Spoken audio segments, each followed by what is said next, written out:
तो हेलो नमस्कार, स्वागत है दोस्तों आप सभी लोगों का एक और नए वीडियो लेक्चर में। और इस वीडियो में हम लोग आज एक मॉक टेस्ट सॉल्व करने वाले हैं।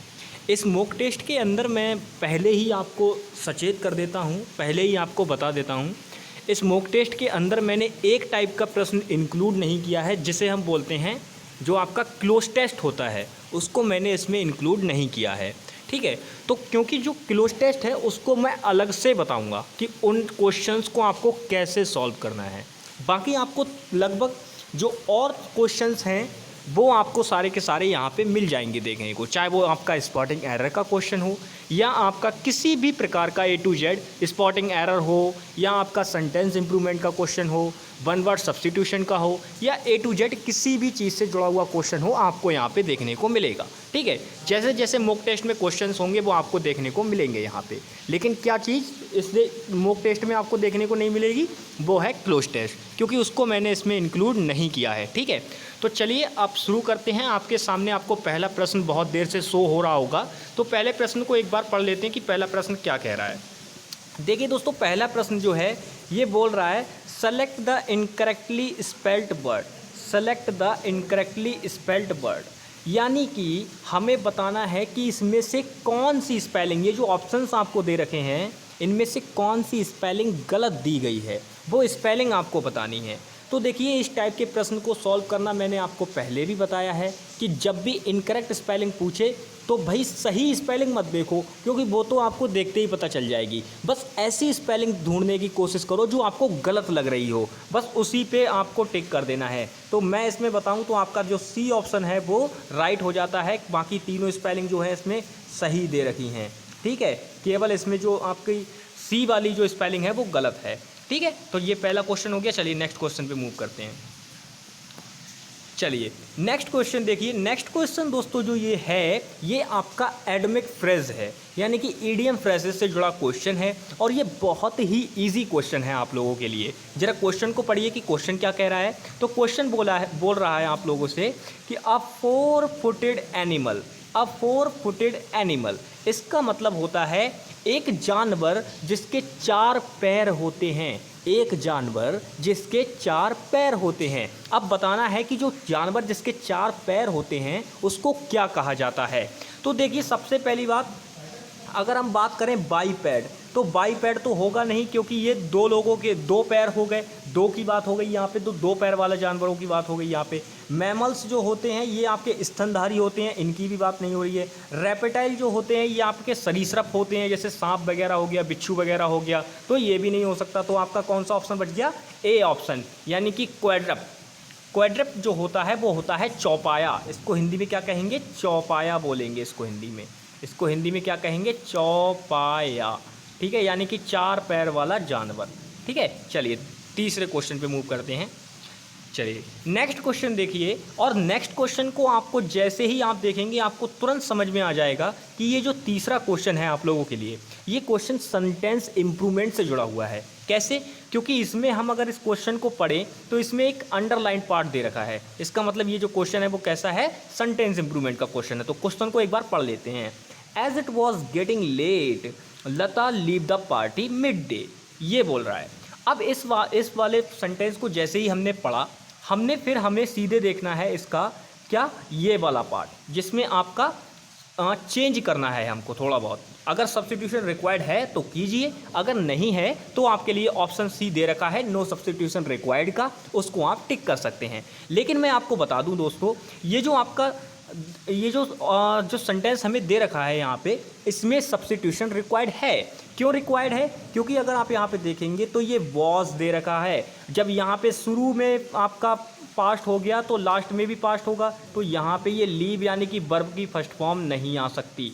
वर्ब की फर्स्ट फॉर्म यहाँ पे नहीं आ सकती। तो जब यहाँ पे ये वर्ब की फर्स्ट फॉर्म नहीं आ सकती तो भाई इसका क्या आंसर होगा? यहाँ के लीव की जगह पे क्या होगा? लेफ्ट लगेगा। लीव की जगह पे लेफ्ट लगेगा, तो आपका डी ऑप्शन राइट हो जाता है। चलिए नेक्स्ट क्वेश्चन पे मूव करते हैं। नेक्स्ट क्वेश्चन अगर आप देखेंगे तो ये जो क्वेश्चन है मैं आपको पहले ही बता देता हूँ, जो आपका ये नेक्स्ट क्वेश्चन है ये क्वेश्चन आपका जो है एरर डिटेक्शन से संबंधित है, यानी कि एरर डिटेक्शन कह लीजिए या स्पॉटिंग एरर बोल लीजिए, उसी से संबंधित क्वेश्चन है। यानी कि सिंपल इस क्वेश्चन में आपको एरर ढूंढना है। अगर बाई चांस आपको समझ लीजिए एरर नहीं मिलता है तो आप इसमें नो एरर भी मार्क कर सकते हैं। लेकिन फिलहाल तो इसमें आप देख रहे होंगे कि चारों के चारों ऑप्शन ऐसे दे रखे हैं जिसमें नो एरर का कहीं पे ऑप्शन ही नहीं है। इसका मतलब इस सेंटेंस में डेफिनेटली कहीं ना कहीं पे एरर जरूर है। तो चलिए ढूंढते हैं साथ मिलके इसके एरर को। क्वेश्चन पढ़ते हैं। I find that I get my self tired very easily these days. ये क्वेश्चन दे रखा है। अब इसमें देखिए सबसे ज़्यादा मज़ेदार बात ये है कि आई के साथ यहाँ पे माई सेल्फ, वैसे तो रिफ्लेक्सिव केस जो प्रोनाउन लगाया है वो सही लगाया है, लेकिन माई सेल्फ टायर्ड यानी कि स्वयं को थकाना, तो ये तो नहीं हो सकता। तो माई सेल्फ टायर्ड वाला यानी कि जो आपका बी ऑप्शन है यही राइट हो जाएगा। ये माई सेल्फ टायर्ड यानी खुद को थकाना, भाई खुद को कौन थकाता है? थक तो हम खुद से जाते हैं, कोई हमें खुद को हम वैसे थोड़ी ना थकाते हैं जानबूझ के। तो माई सेल्फ यहाँ पे नहीं आएगा, ठीक है, इसकी रिक्वायर्ड नहीं है ना, यहाँ पे माई सेल्फ की रिक्वायर्ड यहाँ पे नहीं है, तो यही यहाँ पे एरर हो जाएगा, यानी कि बी ऑप्शन जो है आपका वो राइट हो जाएगा। चलिए नेक्स्ट क्वेश्चन पे मूव करते हैं। नेक्स्ट क्वेश्चन है आपका, देखिए बिल्कुल बहुत ही अच्छे से आपको क्वेश्चन दिख रहा होगा। Select the most appropriate meaning of the idiom, ठीक है, यानी कि इस ईडियम का मतलब बताना है। जो आपके लिए ये ईडियम लिखी गई है, ईडियम क्या लिखी हुई है? कैट्स पॉ। कैट्स पॉ इसका मतलब होता है किसी को उल्लू बनाना, उल्लू बनाना, ठीक है। तो उल्लू बनाने का मतलब क्या है? उल्लू बनाने का मतलब ये है कि अगर मान लीजिए मैंने आपसे कोई काम करा लिया और उसके बदले में वो काम जैसे बहुत मेहनत का था, आपने वो काम कर दिया और मैंने आपको उसके पैसे नहीं दिए और मैंने उस उल्टा आपको बेवकूफ़ बना दिया। मैं आपको आपसे काम भी करवा लिया, आपको पैसे भी नहीं दिए, आपको पैसे दिए बिना मैं गायब हो गया। तो इसका मतलब क्या हुआ कि मैंने आपको उल्लू बना लिया और आपसे अपना काम निकलवा लिया, आपको एज अ टूल यूज़ कर लिया। तो देख लो भाई, जिसमें यहाँ पे ऐसा सेंस निकल रहा हो कि हाँ काम मतलब आपका यूज़ कर लिया गया हो, तो वही ऑप्शन राइट हो जाएगा। तो कैट्स पॉ का मतलब होता है किसी का इस्तेमाल करना, यानी कि यूज़ कर लेना। तो बी ऑप्शन आपका राइट हो जाएगा। चलिए नेक्स्ट क्वेश्चन पे मूव करते हैं।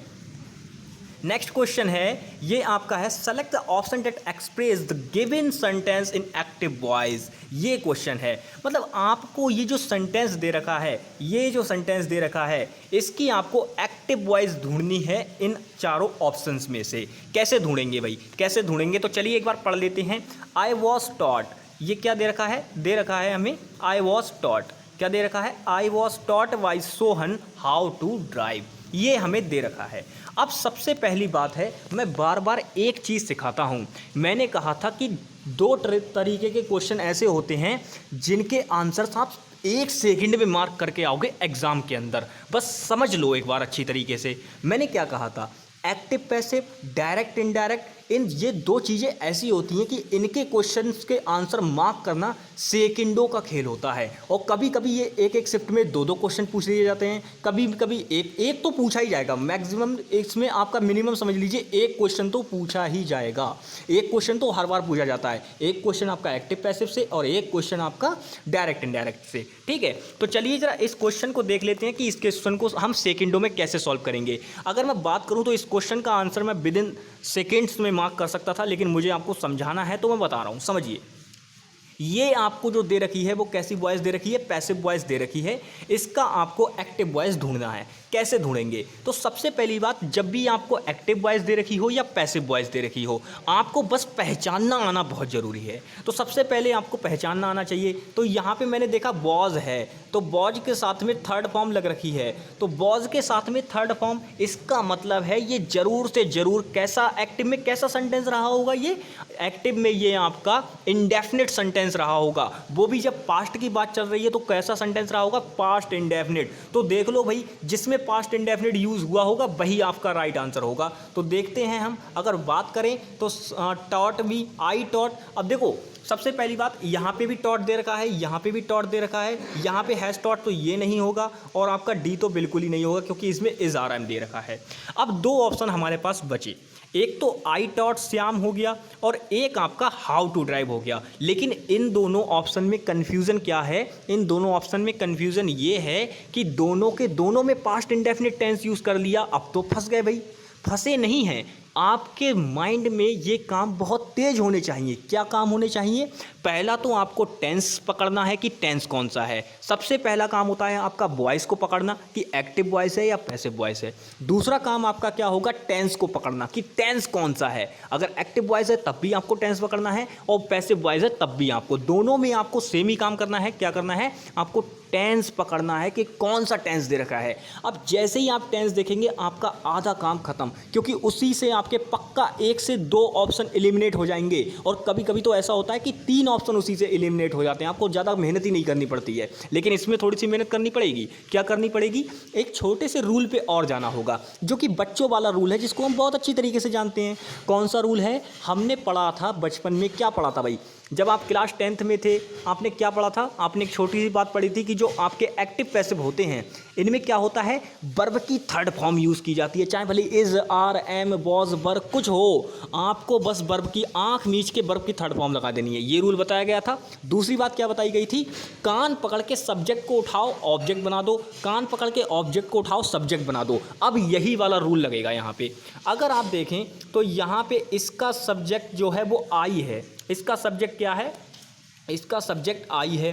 तो भाई जब आई यहाँ पे सब्जेक्ट है तो इसका कान पकड़ के ले जाएंगे, ऑब्जेक्ट बनाएंगे। और श्याम इसका ऑब्जेक्ट है तो श्याम को पकड़ के लाएंगे और इसका सब्जेक्ट बनाएंगे। तो भाई अब इन दोनों ऑप्शन में जो पहला और दूसरा ऑप्शन है, इसमें जो भी आपका श्याम अगर सब्जेक्ट बन जाएगा तो हमारा काम हो जाएगा। तो भाई देख लो, दूसरे ऑप्शन में तो आई आपका सब्जेक्ट का काम कर रहा है, तो दूसरा ऑप्शन भी एलिमिनेट हो गया ना। देखो दूसरा ऑप्शन भी एलिमिनेट हो गया, आपका ऑप्शन बचा 1।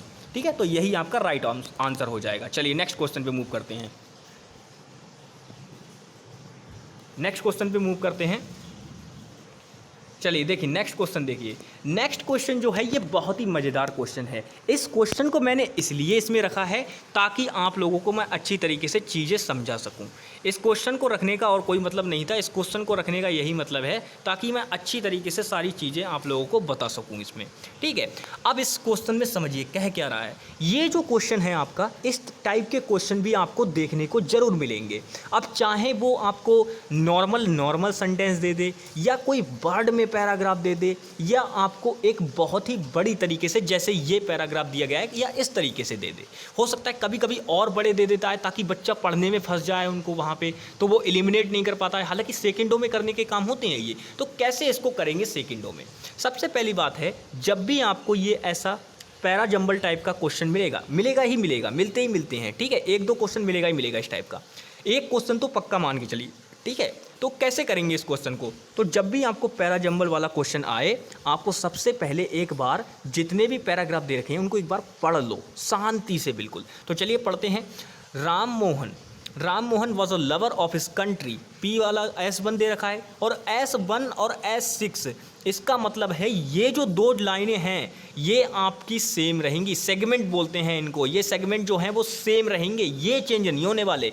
जो पहला S1 है ये तो शुरू में ही रहेगा, और दूसरा वाला भी आपका जो है वो शुरू में। जो लास्ट वाला है, Indian and European met next year to put this idea into shape, ये भी आपका लास्ट में रहने वाला है। और वो आपका जो पहले शुरू हुआ है, जिनमें लिखा हुआ है कि फिक्स हैं, S1 और S6 आपके फिक्स हैं। S1 ये वाला, S1 और S6 ये आपके फिक्स हैं। आपको PQRS बस इनमें से देखना है। तो चलिए इनको पढ़ लेते हैं कि भाई सबसे पहले देखा हमने पढ़ा कि Ram Mohan was a lover of his country. ठीक है, ये था। अब उसके बाद हमारे पास लाइन दे रखी है, डेविड सेड दैट। ये तो मैच बिल्कुल ही नहीं खा रही है, फिर भी एक बार हमें इसको पढ़ना है तो पढ़ लेते हैं। David said that it would be a good plan to have an English school and college. ठीक है, दूसरी बात क्या दे रखी है? क्यू वाली लाइन क्या दे रखी है? He was talking with David about uplifting. ठीक है, uplifting the mind of Indians. R वाली लाइन क्या दे रखी है? So he also thought that this subject was very interesting. S वाली क्या दे रखी है? David also had a strong bond with India. ये दे रखी है। ठीक है, चलिए तो हमने अच्छी तरीके से इस पैसेज को पढ़ लिया है, यानी कि इसमें जो पैसेज नहीं, जो लाइंस हमको दी गई हैं जिनकी मदद से हमें पैरा को जंबल करना है वो हमने पढ़ ली हैं। अब चलिए बनाते हैं पैराग्राफ। सबसे पहले देखें तो S1 वाली जो लाइन है, यानी कि Ram Mohan was a lover of his country, ये जो एंड हुआ है वो कहाँ पे हुआ है? हिज कंट्री, यानी कि ये इसका ऑब्जेक्ट है। सब्जेक्ट क्या है इसका? अगर हम सब्जेक्ट देखें तो राम मोहन है। अब राम मोहन सब्जेक्ट है। अब सबसे पहली बात है, इस राम मोहन से ही क्वेश्चन बनेगा, ये राम मोहन से ही इसका आंसर बन जाएगा। कैसे? अगर आप देखें तो राम मोहन जो दे रखा है ये क्या है? मैं आपसे पूछूं राम मोहन क्या है, तो आप कहेंगे सर सब्जेक्ट है। बिल्कुल ठीक बात, सब्जेक्ट है। मुझे एक बात छोटी सी और बताइए, राम मोहन और क्या है? सब्जेक्ट तो है लेकिन और क्या है? तो आप कहेंगे सर राम मोहन तो किसी व्यक्ति का नाम है। व्यक्ति का नाम इज इक्वल टू नाउन, यानी कि ये क्या है? एक नाउन है। तो जब ये नाउन है तो अब मुझे बताओ, जब हम अगले सेंटेंस में पहुंचेंगे, यानी कि अगले सेंटेंस पैराग्राफ को बनाने के लिए क्या होगा? पैराग्राफ क्या होता है? Paragraph is a group of sentences. ठीक है, तो पैराग्राफ क्या होता है? सेंटेंस, वाक्यों का ही समूह तो होता है, उसी को पैराग्राफ बोलते हैं। तो अब हमें क्या करना है? पैराग्राफ को जंबल करने के लिए जो सेंटेंसेस हैं उनको मिलाना होगा। तो एक बात ध्यान रखना मेरी, कभी भी हमें रिपीट नहीं करना है, रिपीटेशन से हमें हमेशा बचना है। तो यहाँ पे हम नाउन के रिपीटेशन से बचेंगे। नाउन के रिपीटेशन से बचने के लिए क्या यूज़ किया जाता है? अच्छा एक बात बताओ, अगर मुझे कहना है कि जैसे मैं अपना ही नाम ले लेता हूँ कि Ankit is a very cool guy, he is very talkative, he is doing this work, he is doing that, he is doing that. तो इसका मतलब क्या किया मैंने पहले कहा अंकित, पहले मैंने अपने नाम के साथ मैंने एक सेंटेंस बोला, फिर मैंने उसके बाद अंकित की जगह पे ही यूज़ कर लिया। क्यों? क्योंकि मैं बार बार अगर ऐसे कहूँ कि Ankit is a good work, Ankit is a very good guy, good work निकल गया, तो ऐसे छोटी छोटी मिस्टेक्स होती रहती हैं। मैंने कहा कि Ankit is a very good boy, ठीक है। उसके बाद मैंने दूसरा सेंटेंस बोला, Ankit is a very honest boy, ठीक है। ऐसे करके बोल रहे हैं। तो ऐसे करके बोलने में क्या है कि हम बार बार नाउन का रिपीट यूज़ कर रहे हैं, और जब नाउन का रिपीट यूज़ करते हैं तो इसमें थोड़ा सा जो प्रोनाउंसिएशन करते हैं हम, उस पर थोड़ा सा हमें टाइम लग जाता है, क्योंकि बार बार नाउन को बोलना थोड़ा ऑकवर्ड फील आता है। तो हम ऐसा नहीं करेंगे। हमें क्या करना होगा, हमारा सीधा काम रहने वाला है, जब भी हम नाउन का यूज़ करेंगे, ठीक है, तो भाई नाउन जब भी, अब ये पैरा जंबल वाले टाइप के जो क्वेश्चन होते हैं इनमें नाउन के रिपीटेशन से हमें बचना है। तो अब राम मोहन के लिए हम क्या यूज़ कर सकते हैं, तो देखेंगे भाई पी वाले में डेविड दे रखा है, नहीं होगा। सो दे रखा है इसमें, तो आर वाले में नहीं हो सकता, इसमें डेविड दे रखा है, नहीं हो सकता। यानी कि जो क्यू वाला है, यानी कि इसमें ही दे रखा है, यानी कि यही राइट है, यही राइट है। जो दूसरा क्वेश्चन, जो दूसरा आपका सेंटेंस शुरू होगा वो किससे शुरू होगा, ही से शुरू होगा। यानी कि आपका जो बी ऑप्शन है ये वाला, ये राइट हो जाएगा। ये जो बी ऑप्शन है ये कैसा होगा, राइट हो जाएगा। देखो एक पैरा जंबल था, इसको समझाने में कितना टाइम लिया हूं मैं, क्यों? क्योंकि मैं चाहता हूं कि आप बेस्ट तरीके से समझो सारी चीज़ें, अच्छी तरीके से, बिल्कुल ठीक है। तो चलिए नेक्स्ट क्वेश्चन पे मूव करते हैं। चलिए नेक्स्ट क्वेश्चन, और बहुत ही बेहतरीन क्वेश्चन आप लोगों को दिख रहा होगा कि भैया ये जो है ये एक सिनोनियम है, सिनोनियम बताना है आपको इसका। तो भाई क्वेश्चन क्या कह रहा है, select the most appropriate सिनोनियम of the giving word, ठीक है। वर्ड क्या हमें दे रखा है, ऑडेसिटी। ऑडेसिटी जो वर्ड है इसका मतलब बताना है कि क्या होता है, सिनोनियम बताना है। सिनोनियम का मतलब मैं आपको बता दूं, सिनोनियम का मतलब होता है समान अर्थ वाला शब्द, ठीक है। समान अर्थ वाला शब्द जो होता है वो क्या कहलाता है, सिनोनियम कहलाता है। अब इसमें छोटी सी बात आप समझ लीजिए, जो ऑडेसिटी होता है इसका मतलब होता है वीरता या साहस, और वीरता और साहस का मतलब डेयरिंग, यानी कि आपका ए ऑप्शन राइट हो जाएगा। चलिए नेक्स्ट क्वेश्चन पे मूव करते हैं। नेक्स्ट क्वेश्चन आप लोगों का है, the following sentences has split it to segment, identify that segment that contains a grammatical error. ये है भाई, मतलब सीधी बात है कि ग्रामेटिकल एरर से जुड़ा हुआ ये क्वेश्चन है। क्वेश्चन पढ़ लेते हैं। माई guide was blind but he bring me home safely. अब इस क्वेश्चन को मैंने पढ़ा, मेरे दिमाग में 1 मिनट में एरर फिट हो गया कि हाँ इसमें कहाँ गलती है। जल्दी से आप बताओ कि आपको समझ में आ गया कि इसमें कहाँ गलती है। चलिए बताते हैं कहाँ इसमें गलती है।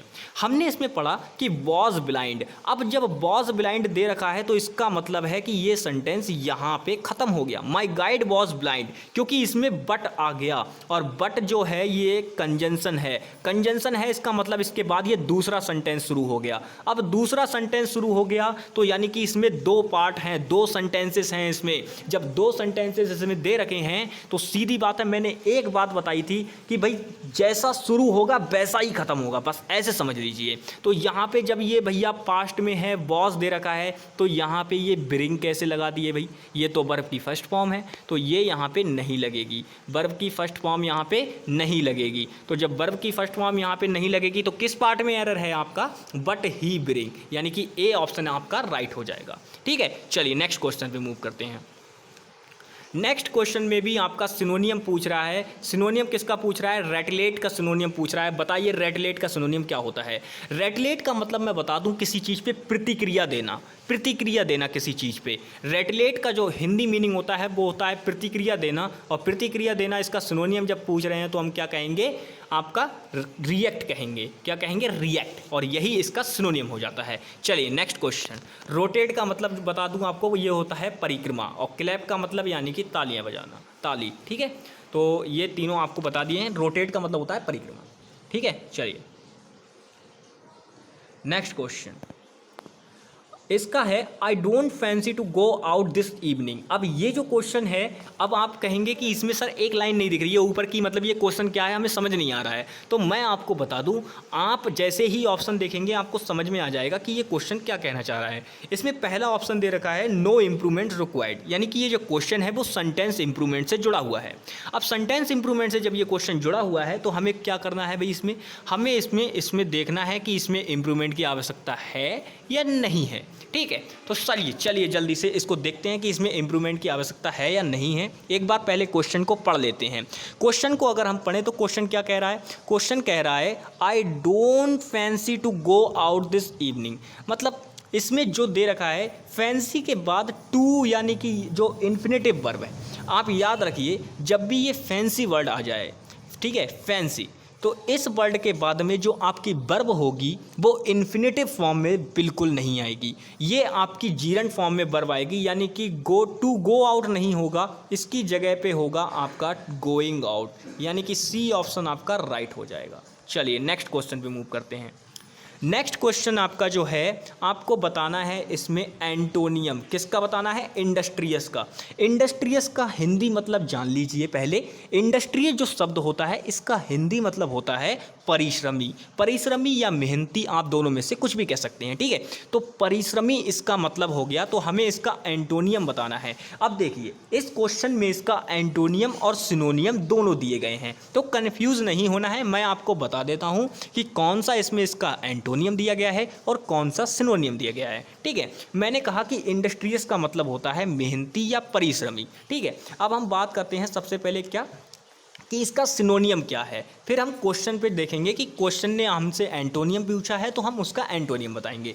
तो देखिए जब भी इसका सिनोनियम पूछे तो इंडस्ट्रियस का जो सिनोनियम होगा वो क्या हो जाएगा, आपका डेलीजेंट हो जाएगा। डेलीजेंट का मतलब भी परिश्रमी होता है। ठीक है, अब बात कर लेते हैं इसके एंटोनियम की। तो भाई इसका जो एंटोनियम है इंडस्ट्रियस का वो हो जाएगा इंडोलेंट, और इंडोलेंट का मतलब होता है आलसी। इसका मतलब क्या होता है, आलसी होता है इसका मतलब, आलसी। ठीक है, आलसी ये होता है इसका मतलब, आलसी। ठीक है, चलिए नेक्स्ट क्वेश्चन पे मूव करते हैं। नेक्स्ट क्वेश्चन जो है, select the most appropriate meaning of the given idiom, यानी कि जो ईडियम दी गई है इसका मतलब बताना है। In the lime night, in the lime night का मतलब होता है बिल्कुल किसी चीज़ पे एकदम केंद्रित हो जाना, पूरी तरीके से उसकी तरफ आकर्षित हो जाना, बस कुछ नहीं दिखना, चारों तरफ सिर्फ वही नज़र आना, ऐसी स्थिति, ऐसी स्थिति। यानी कि मतलब का है कि आकर्षण हो जाना, आकर्षित हो जाना किसी एक चीज़ पे आकर्षित हो जाना, केंद्रित हो जाना एक चीज़ पे, वो क्या कहलाता है, इन द लाइम नाइट कहलाता है, यानी कि द सेंटर ऑफ अट्रैक्शन, यानी कि ए ऑप्शन आपका इसका राइट हो जाएगा। चलिए नेक्स्ट क्वेश्चन पे मूव करते हैं। नेक्स्ट क्वेश्चन जो है इसमें आपका फिर से आपको एंटोनियम बताना है, किसका, एस्टॉन्ड का। एस्टॉन्ड का एंटोनियम आपको बताना है, एस्टॉन्ड का एंटोनियम बताना है, एस्टॉन्ड का। ठीक है, एस्टॉन्ड का एंटोनियम बताना है, एस्टॉन्ड का। चलिए बताइए एस्टॉन्ड का एंटोनियम। तो एस्टॉन्ड का जो एंटोनियम होता है, सबसे पहले मैं बता दूं, जो एस्टॉन्ड जो चीज़ें होती हैं, मतलब इसका मतलब होता है ये थोड़ी सी क्लियरिफाई नहीं होती है, मतलब इनमें जो होता है वो थोड़ा सा एक तरीके से धुंधलापन टाइप का समझ लीजिए। एस्टोन का मतलब धुंधलापन, लेकिन क्लियरिफाई का मतलब होता है स्पष्टता, स्पष्टता किसी चीज़ में। तो इसका मतलब जो एस्टोन्ड है इसका जो एंटोनियम होगा वो क्या हो जाएगा, क्लियरिफाई हो जाएगा, क्लियरिफाई हो जाएगा, यानी आपका डी ऑप्शन जो है वो राइट हो जाएगा। चलिए नेक्स्ट क्वेश्चन देखते हैं। नेक्स्ट क्वेश्चन जो है इसमें आपको सिनोनियम बताना है। किसका सिनोनियम बताना है इसमें आपको सिनोनियम बताना है किसका, इसमें आपको सिनोनियम बताना है सगैशियस का। ठीक है, सगैशियस का सिनोनियम आपको इसमें बताना है, सगैशियस इसका सिनोनियम बताना है आपको। क्या होगा भाई इसका सिनोनियम सगैशियस का? डिलीशियस होगा या प्रीशियस होगा, मैलेशियस होगा या जुडिशियस होगा?